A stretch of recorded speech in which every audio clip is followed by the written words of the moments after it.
রাজধানী জুড়ে জ্বালানি তেলের সংকট এখনো কাটেনি। তেল সংগ্রহের জন্য ভোর থেকে পাম্পগুলোর সামনে যানবাহনের দীর্ঘ সারি চোখে পড়ে। কোনো কোনো পাম্পে এই জট ছাড়িয়ে গেছে 2 থেকে 2.5 কিলোমিটার পর্যন্ত। ঘন্টার পর ঘন্টা অপেক্ষা করেও মিলছে না কাঙ্ক্ষিত জ্বালানি। সবচেয়ে বেশি বিপাকে পড়েছে মাঝ পথে তেল ফুরিয়ে যাওয়া চালকরা। 200-র বেশি সার্ভিস ও ফিচারে লেনদেনের সব বিকাশ অ্যাপে সম্ভব। সরকারি নিষেধাজ্ঞার কারণে পাম্প কর্তৃপক্ষ প্লাস্টিকের বোতলে তেল বিক্রি বন্ধ রাখায় রাস্তায় অচল হয়ে পড়ে আছে ব্যক্তিগত গাড়ি। সরবরাহ সংকটে চাহিদা সামলাতে হিমশিম খাচ্ছে পাম্পগুলো। তেলের সরবরাহ স্বাভাবিক না হওয়া পর্যন্ত এই ভোগান্তি থেকে সহসা মুক্তি দেখছে না ভুক্তভোগীরা। আমি প্রায় 1 ঘন্টার মতো বসে আছি এখানে। তারা বলছে যে 2টার দিকে নাকি তেল দেবে। গাড়ির রাস্তা বন্ধ হয়ে গেছে, সেজন্য আমি আসছি। গাড়ি ঠেলে আনতে পারি না, কোনো কিছু পাইতেছি না সাহায্য।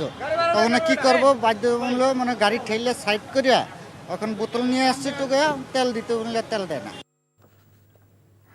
রাজধানীর বিজয় সরণি একটি পেট্রোল পাম্পে আছেন স্টাফ করেসপন্ডেন্ট নাহিদ প্রিন্স। সরাসরি যাচ্ছি তার কাছে। নাহিদ, পাম্পে কি অবস্থা দেখছেন?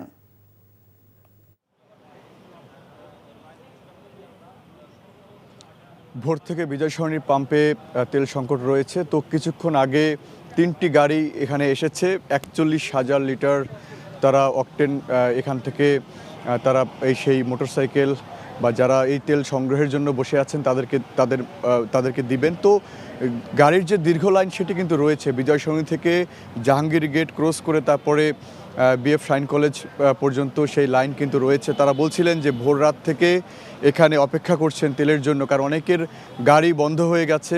সেই ব্যক্তিগত গাড়ি যাদের রয়েছে, প্রাইভেট কার, সেগুলো বন্ধ অনেকের রয়ে গেছে। তো এইগুলো নিয়েও তারা অনেকটাই হতাশা প্রকাশ করছেন, কারণ সরকারের পক্ষ থেকে বরাবর বলা হচ্ছে যে তারা পর্যাপ্ত পরিমাণে তাদের কাছে অকটেন ডিজেল রয়েছে। তবে সেই বাইকাররা বা সেই ব্যক্তিগত গাড়ির যারা রয়েছেন দায়িত্বরত, তারা বলছেন যে সেই তেল তারা পাচ্ছেন না। তো সেই ফিলিং স্টেশনের কর্তৃপক্ষরাও বলছেন যে তাদের যে চাহিদা ছিল যে 5 গাড়ি 6 গাড়ি তারা অকটেন পেতেন, সেখান থেকে এখন তারা 3 গাড়ি পাচ্ছেন। তো তাদের কাছেও সেই সরবরাহ নেই, তাই তাদের এই পাম্পগুলো বন্ধ রাখতে হচ্ছে। শুধু এই বিজয় সরণি পাম্প নয়, আশপাশে পাম্পগুলো ঘুরেছি, প্রায় 10টির উপরে পাম্প ইতিমধ্যে বন্ধ রয়েছে। সেই সকালে আমরা দেখিয়েছিলাম যে পরিবাগ পাম্পটিতে, সেখানেও কিন্তু দীর্ঘ লাইন কিন্তু রয়েছিল।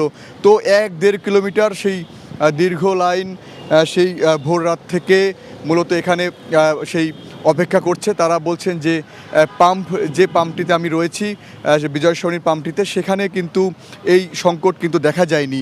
সেই সংকটময় সময়ে কিন্তু তারা উঠেছেন। তো তারা বলছেন যে সেই সংকটে এখন তারা পড়ছেন। সরকারের পক্ষ থেকে যে বার্তা রয়েছে যে মোটর বাইকে 5 লিটার তেল, এছাড়া ব্যক্তিগত গাড়ির 10 লিটার, এছাড়া 20 লিটার বড় গাড়িতে তেল নিতে পারবে। তো সেইগুলোই তারা মূলত দিচ্ছেন।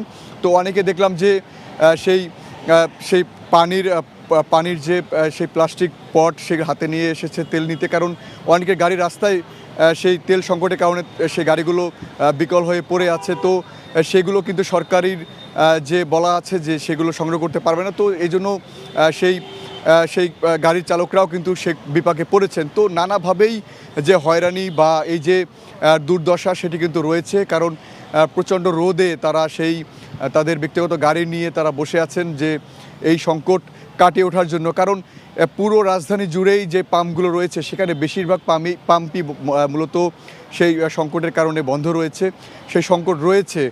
তো সেই বিজয় সরণি থেকে আগারগা, এছাড়া আসাদ গেট, প্রতিটি পাম্পই ঘুরেছি, কিছু সংকট দেখা গেছে। এছাড়া দীর্ঘ লাইন কিন্তু পুরো রাজধানী জুড়েই প্রতিটি পাম্পেই রয়েছে, কারণ বলছিলেন যে আগামীকালকে থেকে অফিস খোলা রয়েছে, সেই অফিস তারা যেন তাদের সেই মোটর বাইক নিয়ে তারা করতে পারেন। তো এই জন্যই মূলত আজকে তারা দিনভর এই পাম্পগুলোর সামনে অপেক্ষা করছেন। আমি দেখতে পাচ্ছি, এই যে দেখাচ্ছি যে পাম্প, এই যে গাড়িটি কিছুক্ষণ আগে এসেছে এখানে, তারা বলছে যে 2টার পর থেকে মূলত এইখান থেকেই তারা তেল নিতে পারবে। তো এই পাম্প থেকে তেল সরবরাহের কাজ চলছে, সেই প্রক্রিয়া কিন্তু শুরু হয়েছে।